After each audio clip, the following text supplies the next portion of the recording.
Welcome back to Therapy Thursday. Something that we see commonly is people that might have slipped on the ice or had an awkward fall and they have an inability to raise their arm up. It could be something as simple as a rotator cuff strain or just something acute to their shoulder. We know now that for 90% or more of these conditions, movement is medicine. The earlier you start your active range of motion or passive, even if it's into a little bit of pain, the better your shoulder tends to be in the long term. In the past, you may have been given simple exercises like the Codman's pendulum. It's a very, very common exercise that people get where they're holding something like a little 3, or this time I have a 5-pound weight. You're bending forward and you're allowing the weight to essentially move or aid your shoulder into flexion. And people think, well, I'm not moving my shoulder that much, but if I pause here and show you, but then stand straight up, you can see I'm actually above 90 degrees. So it's a good starter exercise. But people often ask, well, where do I go from there? Or maybe that one's a little painful. Do you have other options? So we wanted to show you a couple of progressions you can try specifically to get your shoulder moving early. The first one involves anything, kitchen counter, just something that's above waist height. I'm going to place my hand on it, and I'm actually going to be using my body to move my shoulder. So from here, I can sort of bend back like I'm doing a deadlift and let my shoulder or my hand slide forward, and you can see how much higher I'm able to get it.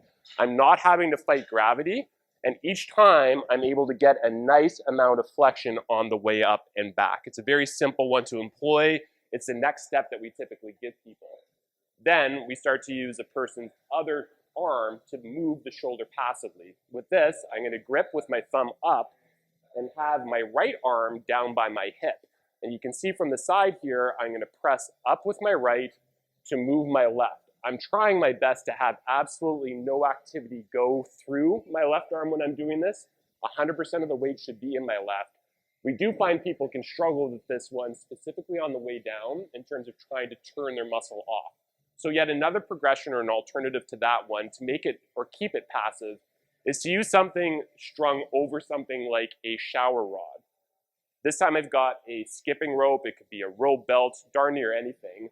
But I'm going to grip with my left hand and then use it like a pulley. So now I'm using my right arm to passively pull my left arm up and then again allow gravity to just take it down like so. We do find people tend to do a little bit better with this one than the dowel. However, the dowel is just so readily available. You can use a broomstick or a golf club or anything. Give those progressions a try. It's a good way to insert good early active movement and it should help your shoulder heal earlier. We'll see you next week on Therapy Thursday.